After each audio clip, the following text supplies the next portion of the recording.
Please be seated, ladies and gentlemen. This is case number 0741003. Is Mr. Wolferts on the line? Mr. Wolferts, can you hear me clearly, sir? Sure. This is case 0741003, Brian Wolferts versus Sonja Michelle Wolferts.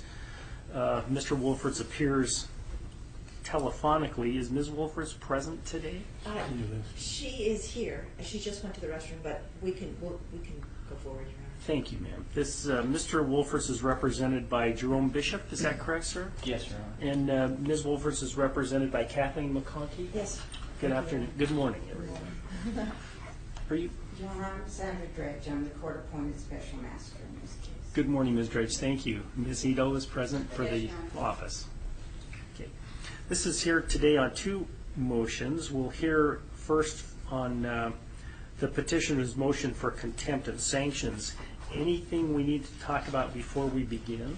I want to say, Your Honor, I think that we would like to have a stipulation that we put on the record so that we could get some telephone visitation started.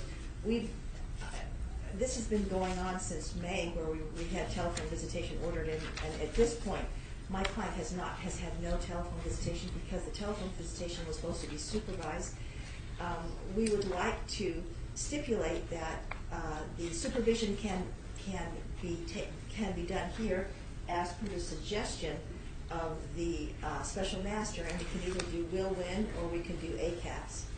And perhaps we could get a less expensive place in Kansas, and we would still like the opportunity to try to find a less expensive place because money is clearly an issue with my client. She doesn't have any money, and so.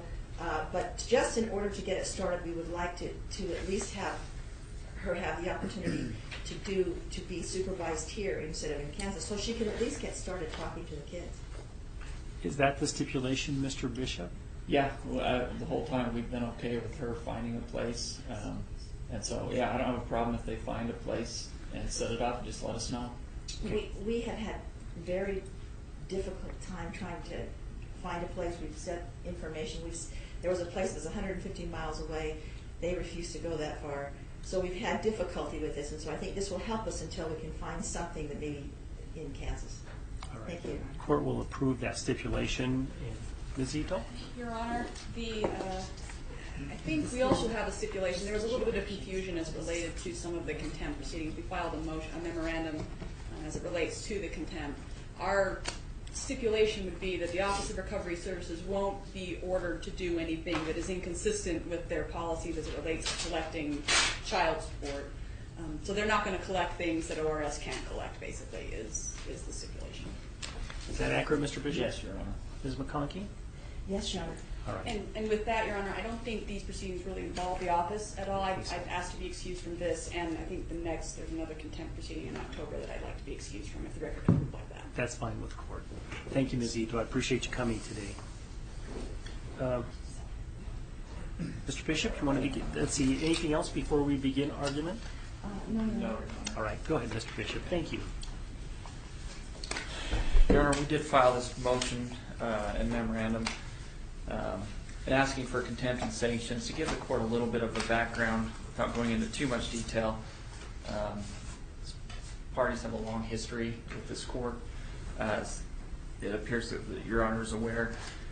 Most recently, we had a hearing on a TRO back in April. At that time, there were some journal entries that were provided as an exhibit by the respondent, and part of those journal entries for the TRO was the first time that we had the opportunity to see these journals, because they were journals that were kept by the girls while they were in hiding with their mother. And so at that time I made a request with Judge Johnson that we receive the unredacted portions, because there were a number of names that had pieces of paper taped over the names in these journals. It was relevant because we have an older sister who's filed a petition in the juvenile court. It's now on appeal. She motioned to intervene with this case, and we believe that those redacted portions may have been her name and that she was a co-conspirator in the abduction and concealment of these girls. So it was very relevant information. I raised that issue with Judge Johnson at the time and requested that we have the unredacted versions. I went back and listened to the audio again this morning of that TRO hearing, and in that hearing, Judge Johnson stated that the request was granted, that she didn't feel comfortable with either party of this case having control of those documents. They need to be immediately turned over to, the respondent needed to turn it over to Ms. McConkey, her counsel, and that I have access to look at those unredacted version, that they need to be unredacted, turned over. And I outlined in my declaration, the memorandum, the efforts that I went to. It took about 3 weeks for the respondent to actually turn those over to her attorney. When I reviewed them, it was very apparent that they had been further redacted, not unredacted, but further redacted from the time that they'd been turned over to her attorney for the purpose of using it with an exhibit. I believe that's clear evidence of spoliation, destruction of evidence. Judge Johnson made a finding in that hearing that they were relevant, that they may be relevant for criminal proceedings that are ongoing, that it's evidence that's discoverable, and that we are entitled to look at the unredacted versions. In my memorandum, I outlined a number of portions that it's very clear very clearly shown that after the order, after she was ordered by Judge Johnson to turn those documents over, that she went back and scribbled out names in those documents. She actually admits to it in her response, but states that she was trying to protect names of people in a safe house. We will never know what those names are because they are permanently damaged. I had the opportunity to look at the actual originals, and they are scribbled and blacked out, and they are even further blacked out from the portions that were provided at the TRO hearing. And as a result, I do believe that sanctions are appropriate. We've asked for a $5,000 sanction. We've asked for $3,000 in attorney fees. We'd also asked for a 30-day jail sentence. It was very relevant information at this point. We will never know what those journals say because she had access to them and she destroyed them. There are full sentences that have been blacked out. There are names that have been blacked out. And it's very relevant even today, as we have a pending appeal from Brittany Wolferts, who's trying to seek custody of these children. If she was a co-conspirator, that would have been evidence that we needed to know, and we will never know. They come here today, and the response is, oh, those were just names of people in the safe harbor. Well, you should have told Judge Johnson that there were names and there was an agreement you made. There was no mention of that the day of the hearing. 3 weeks later, those names are blacked out, permanent ink, cannot be done. The paper's taken off, blacked out. I believe there's sufficient evidence in the declaration and the attachments that I've shown to show that the blackout happened after that order, and as a result, we would ask for sanctions. Does the court have any questions? I don't, Mr. Bishop. Thank you very much. Would you like me to address the other motion, or do we want to do these Let's do them one at a time. I'm kind of linear that way. It's a lot easier for me, if you don't mind. Thank you, sir. Ms. McConkey? Thank you, Your Honor. Your Honor, first, I don't know if the court's had an opportunity to review the pleadings, but I've read the whole case. So. That's great. Clearly, the motion and the way that it was presented is improper before the court. The motions for sanctions must be made separately. There are two conflated motions. The contempt portion is also improper according to Rule 101K. And because the court knows that in order for contempt, there has to be an existing order that the party herself was aware of and that she purposefully breached that order, refused to follow that order. That didn't happen in this case, Your Honor. And we explained to the court what did happen. And I'm surprised that counsel would file a motion for contempt and sanctions without discussing this matter with us. Those journals, there were numbers of copies of those journals because they had them when they, long prior to the time of any litigation. And some of the journals had blacked out the names, and some had little pieces of paper over the names.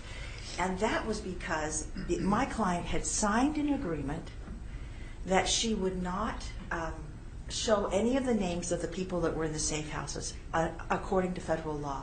Now that was done prior to the order. There is absolutely no evidence, none, that she did any of this after the order. There are different versions because my client had different versions that she'd had numbers of copies, and that she had one copy that she had provided for the juvenile court. And there are different versions. That is true. But counsel, we abided by the court order. He came to our office after, some difficulty because of the fact that we were given some time to get those journals. She was moving at the time, and he came to our offices, but we provided them as ordered by the court.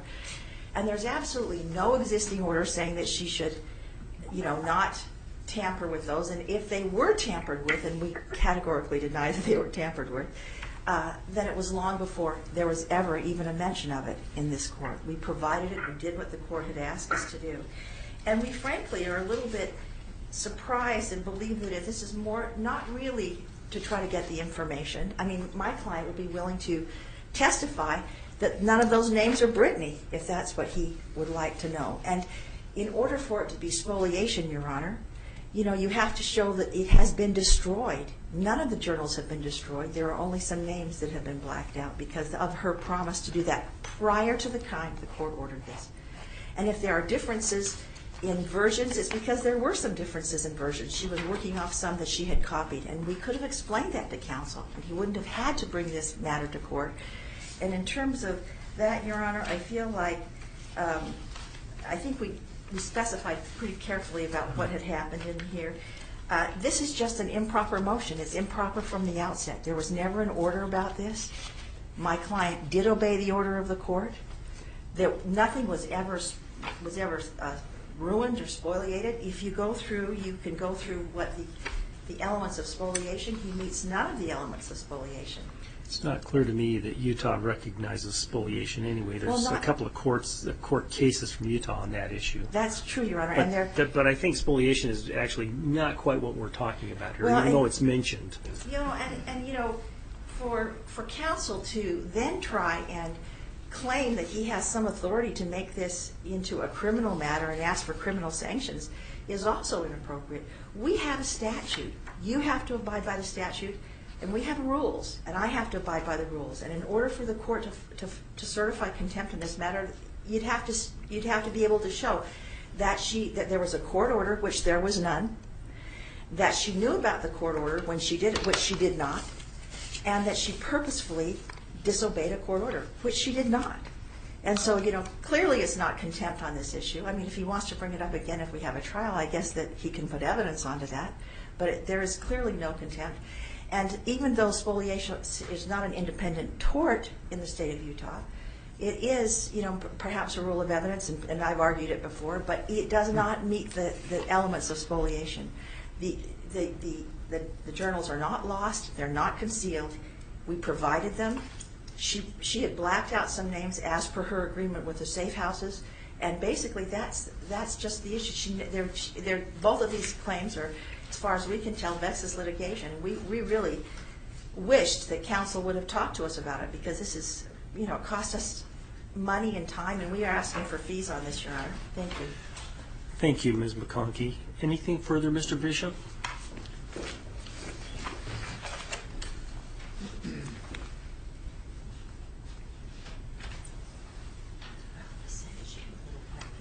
Yes, Your Honor. There was a court order. She was court ordered to turn that over, and she was court ordered to turn over the unredacted versions of those journals. The exhibits that I attached clearly show that the versions that they had prior to the TRO hearing had paper over them, and I've demonstrated each individual one to show that actually occurred after the order was obtained. And within the 3 weeks from the time the order was made until I was allowed to see those documents, there were alterations, and that's tampering with evidence, and that is a direct violation of the order. And now they come to court today and say, well, my client will testify that it wasn't Brittany. That does nothing. She's also concealed the whereabouts of her children for 18 months. Her testimony holds no weight, in my opinion, and it shouldn't hold any weight in the court's opinion. What should hold weight is the fact that she knew there was an order, she knew that she was produced those documents, and she went back, pulled the paper off, and scribbled out the names.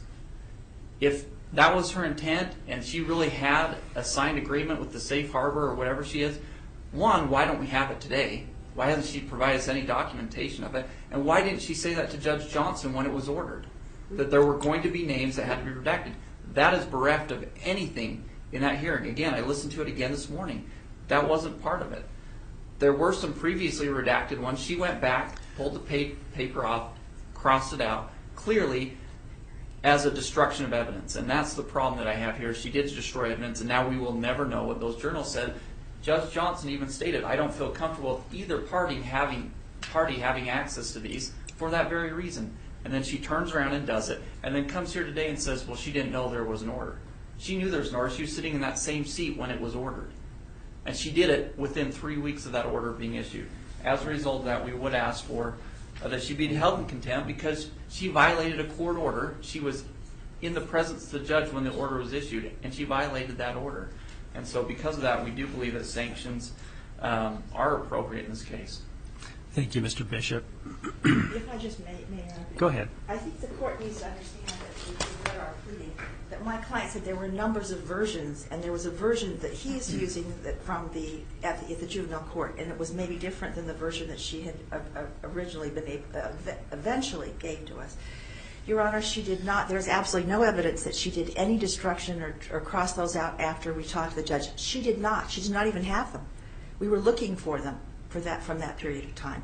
We were looking for the originals. We had some copies, but we didn't have the originals. There's absolutely no evidence that when those names were crossed out, that my client crossed them out after the time the court ordered this. And, Your Honor, there's really, I mean, if you look at what's there, it's not substantive. I mean, that would also go to the Just to clarify, when you say versions, they're not different versions of the journals that were written by the girls, but copies. Is that what you're talking about? Okay, I want to make sure. That's what I took from your pleadings, but I... Yeah, and then the other thing, Your Honor, is that my client wasn't the only person that had access to those journals during the period of time when things were being done to them.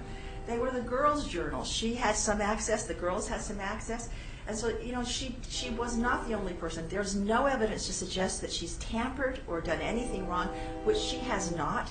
And there was not a court order that specifically addressed that. And in order to have contempt, we all have this. We all have to go by the same rules. There is no contempt. And the fact that this was brought before the court, I think, was really improper. Thank you, Your Honor. Thank you, ma'am. Just so everybody understands the nature of contempt, because contempt contains with it an element of coercion by the court, which can include a jail sentence, contempt has to be shown by clear and convincing evidence. The three elements of contempt are that the person knew what was required of them, 2, they had the ability to what was required of them by the court's order. Second, that they had the ability to comply with the court's order. And third, that they deliberately failed or refused to comply with the court's order. Again, contempt is clear and convincing evidence. The order is problematic. I know Judge Johnson said one thing from the bench, but the order she signed on May 6th, paragraph 18 says the minor children's original journal entries are to be held by respondent's counsel in her office and should be subject to review and inspection by all parties. It doesn't say anything further. So I can't.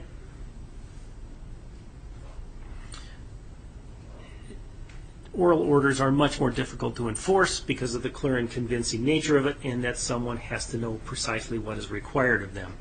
The court is not convinced, based on the declarations made by Ms. Wolferts, that she knowingly and intentionally failed or refused to comply with the court's order by clear and convincing evidence.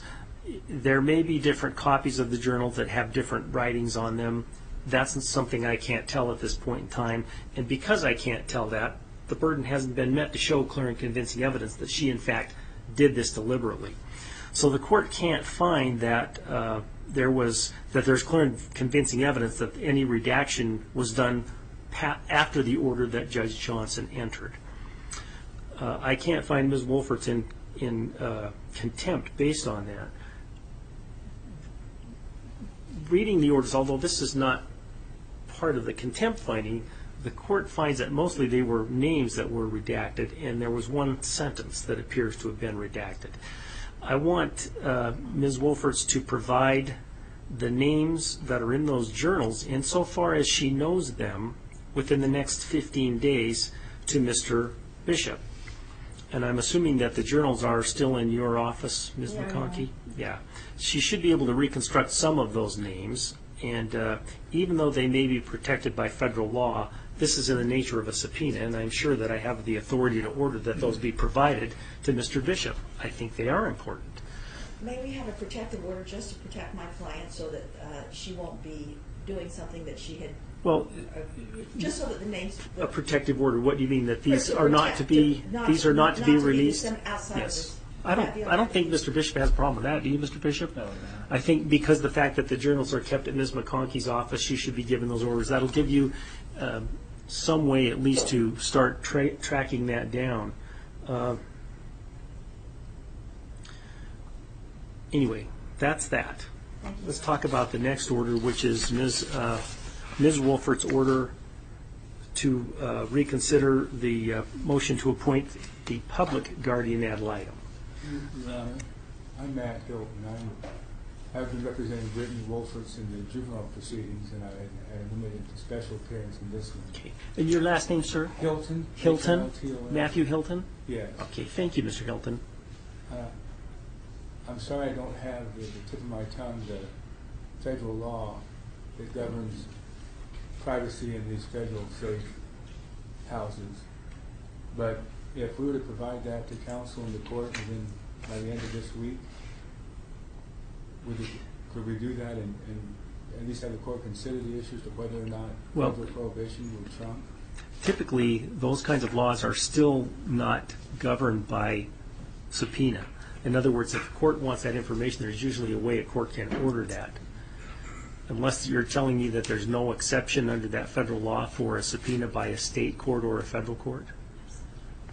Well, I would like to track that down. I've been told enough times by the safe harbor people that I wasn't involved in anything. I've been aware of that in some of my prior practice. But if Mr. Bishop? I would have leave to do that. I'll let Mr. Bishop respond to that if he wishes to. I still think it was ordered. I still think we're entitled to it. To be honest, looking at the journal entries, we're talking about first names. That's what my impression was And as so well. I didn't see any two name scribbles unless, and so I guess either way, the names will be held. I mean, they're not going to be released for public anything. But I do believe I should be entitled to know what those journals actually stated. I think he is too. And so I'm going to allow that order. If this becomes some kind of an issue that you think I should rule on before they're produced, you need to file a motion to that effect. Yes. Your Okay? Honor. All right. Thank you. Thank you, Mr. Trying to Hilton. interrupt, Nope, you're proceedings. fine. I appreciate it very much. I'm glad you're here. Thank you. Ms. McConkey? Yes, Your Honor. There was a guardian ad litem, Ms. Right. Casey Borlick, who had been involved with the juvenile case and had a relationship of trust with the girls. These girls, from our perspective, are very frightened. They're very suspicious of adults. They were taken. They did not want to go back. I think the record is clear. They did not want to go back into the custody of their father. They were taken at night with a group of people they did not know. Ms. Borlick, and if you've read our pleadings, said that they told her they were handled roughly. They were afraid. They were not taken all the way back to Kansas as we had anticipated they would be. And as per the order of the juvenile court, they were taken to the High Road Unification, which was out of state, this Darcy Cruiser program, which has been discredited by most associations that have to do with psychology and psychologists that have written on this matter. Very few people believe that it's an appropriate program and feel like it more is coercive and that it is really mind control and that they are trying to get the child unified to which could be the abuser. So there were a lot of problems with what happened when the child was taken back. The only person who's been able to have any type of relationship and a relationship where the girls have felt comfortable talking has been Ms. Casey Borlick. Now, we specified in our original petition that we believe the girls have been abused. So there's an allegation of abuse. So clearly, a guardian ad litem is appropriate in this case. And my client is indigent. She has absolutely no funds. We have provided a financial deck to the court, and that my client is not working. She's going from place to place, living with friends and family, and she doesn't have the funds to have a private GAL.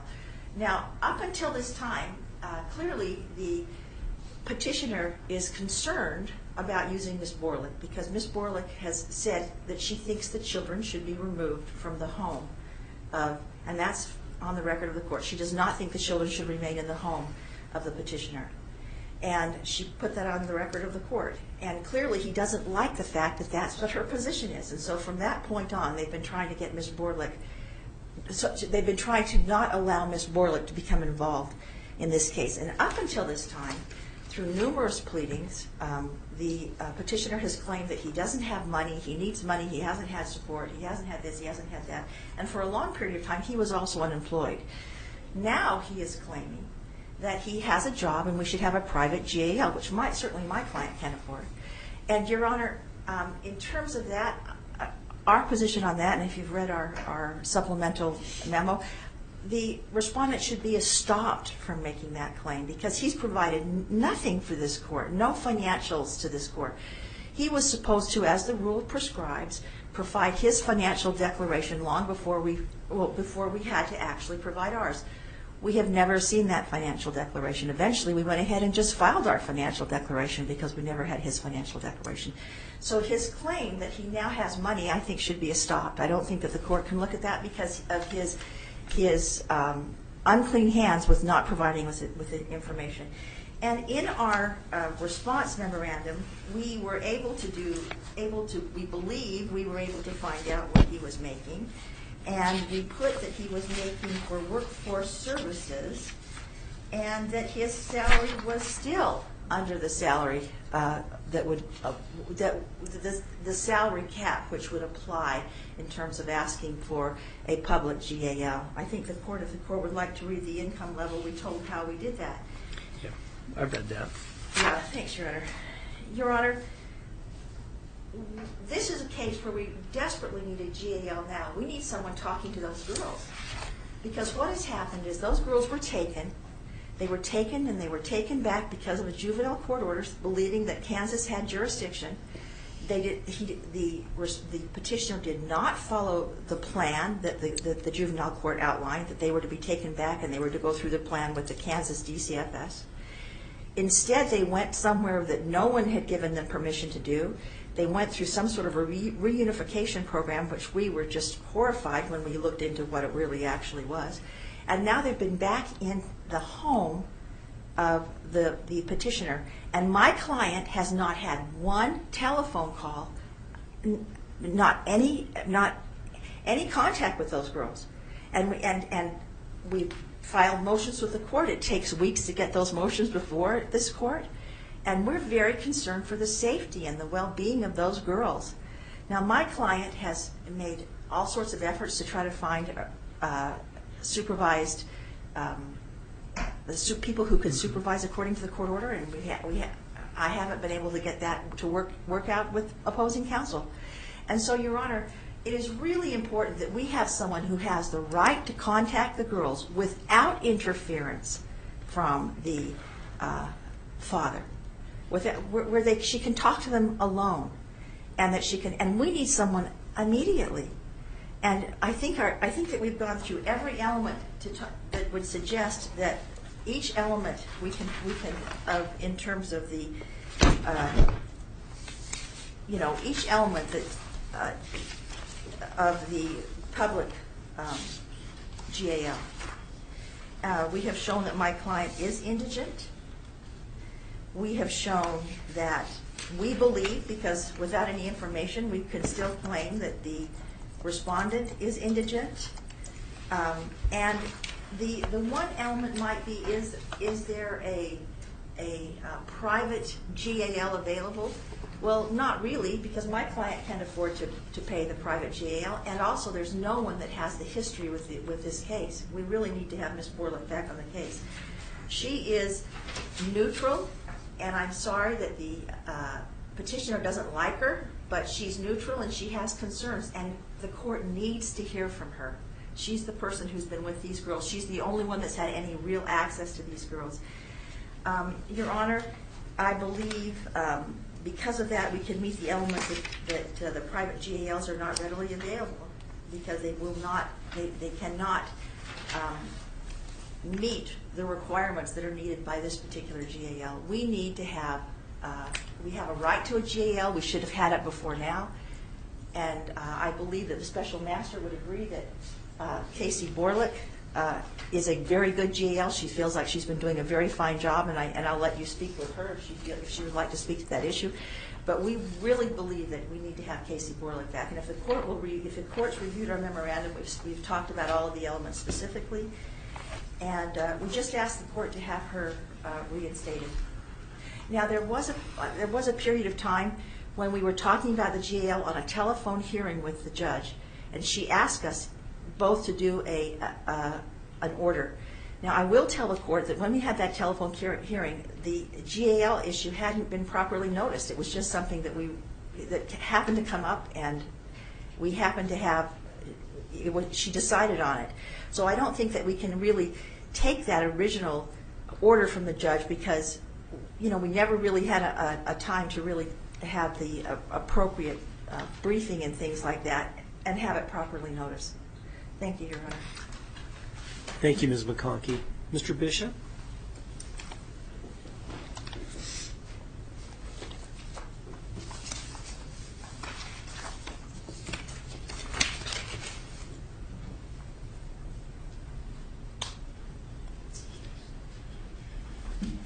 Your Honor, there's an element of res judicata here. This issue was fully briefed.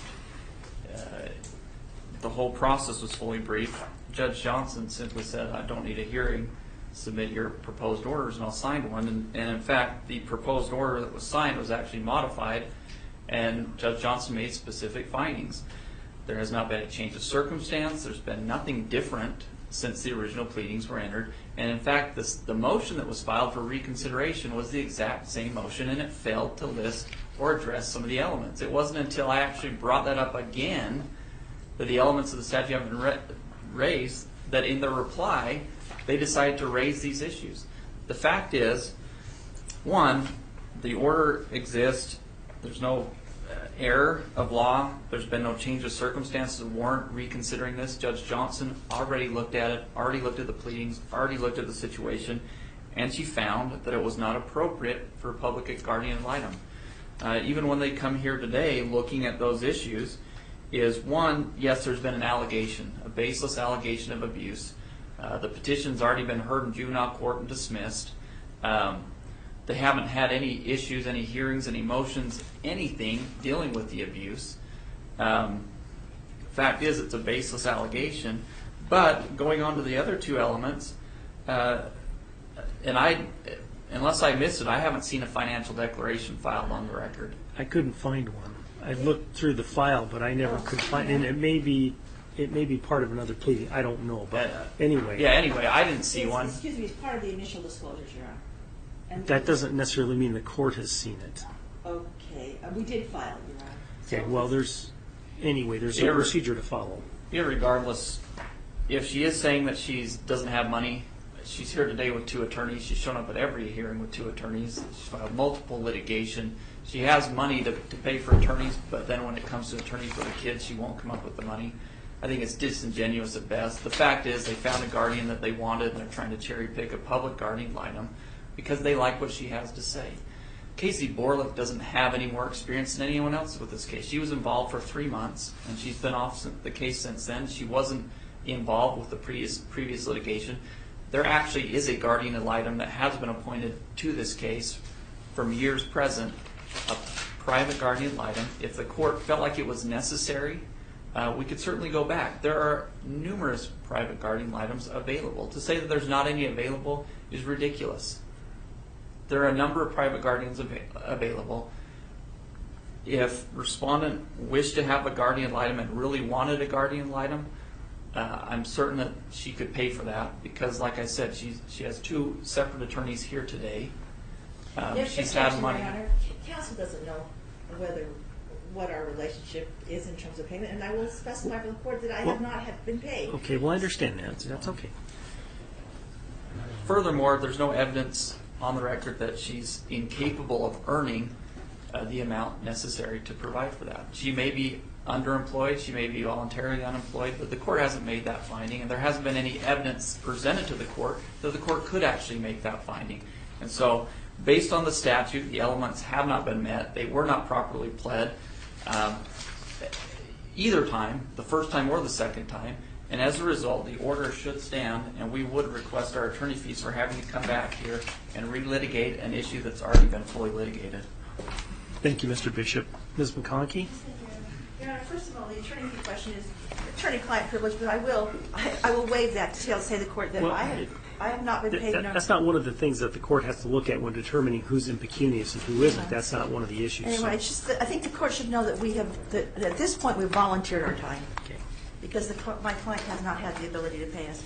Your Honor, one of the reasons why Ms. Borlick, if we need a guardian ad litem, and she's the person that's had the children and the trust of the children, why get another one? And she's also the guardian ad litem and remains so on the juvenile case. She will remain on the juvenile case until the appeal process is completed.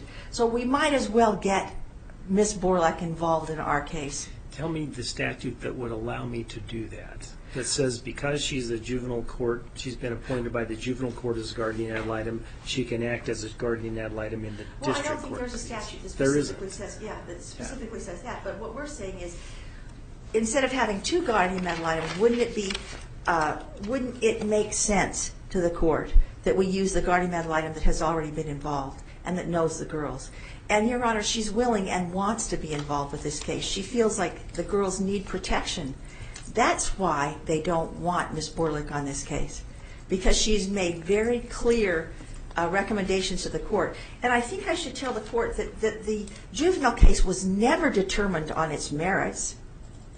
It wasn't dismissed on its merits. It was dismissed. The jurisdiction issue. Yeah, it was dismissed on a jurisdiction issue.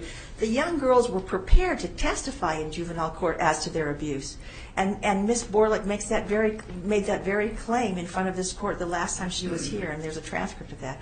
So her frustration, at least from what she's told me, and my frustration is that we have somebody who has had access and time to be with these girls. We have girls that haven't had any relationship at all or contact with their mother. We had a court order that was broken, and he went off in terms of like a cowboy mentality and took the girls into a program that's been discredited. Your Honor, we need Ms. Borlick on this case. We need her experience, and we have a right to a GAL. And so we're asking the court to use the GAL that is already involved in the juvenile court case and the one that has the experience instead of having to start from zero. And of course they don't want Ms. Borlick because she hasn't found for them, and she was very concerned in terms of the juvenile case. And so we ask, Your Honor, that the court reconsider, and in terms of in terms of the order before the court, it had been my understanding that we were going to have a hearing for the guardian ad litem. So when that hearing came up, we really weren't prepared to argue that. And then she made the decision, and we think that, Your Honor, she shouldn't have done that. We think that it would have been all better served if we'd had an opportunity to argue it. All right. Thank you, Ms. McConkey. Anything further, Mr. Bishop? No, Your Honor.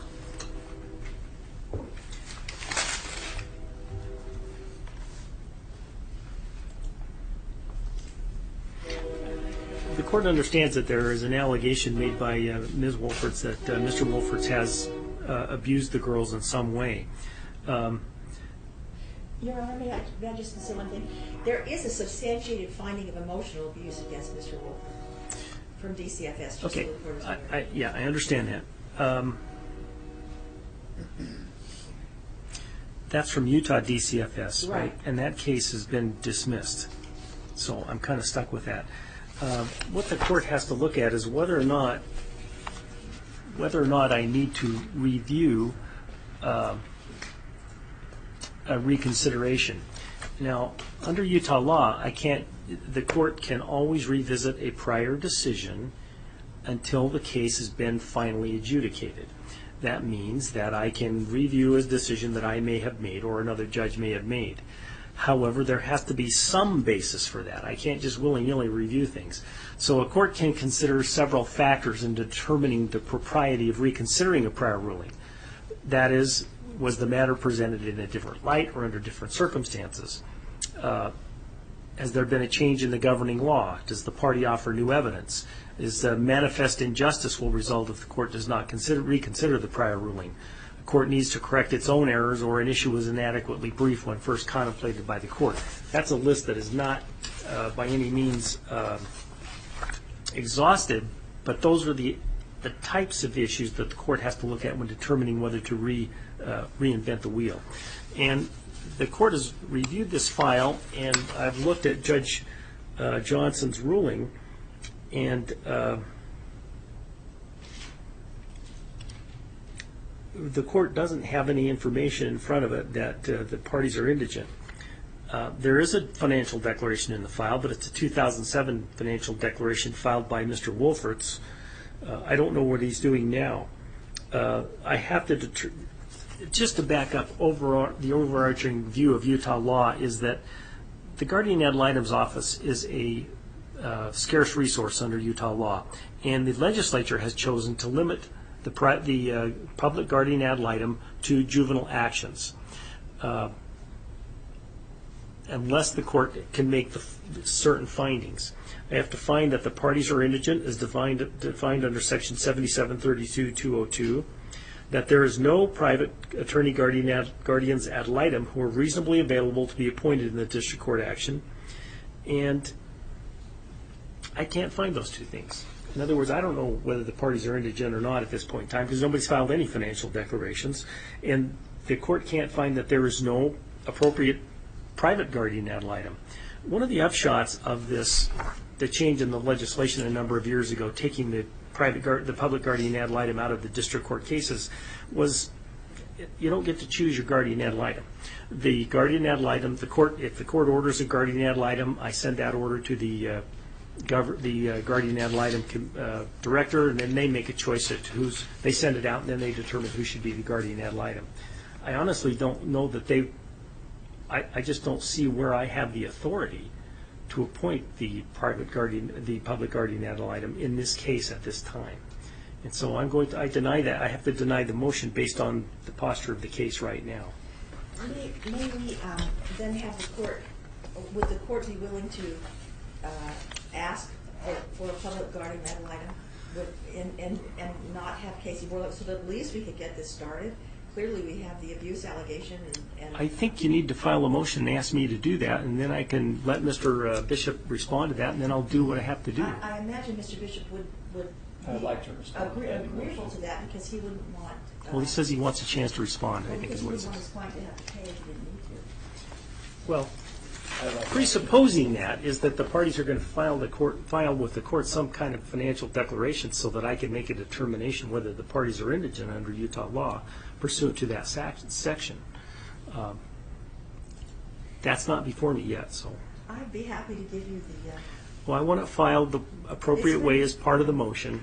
I can't find it in the findings. Yeah, I know this has been filed, so I don't know why the court hasn't had it today. It was filed, we worked on it last week and filed it last week.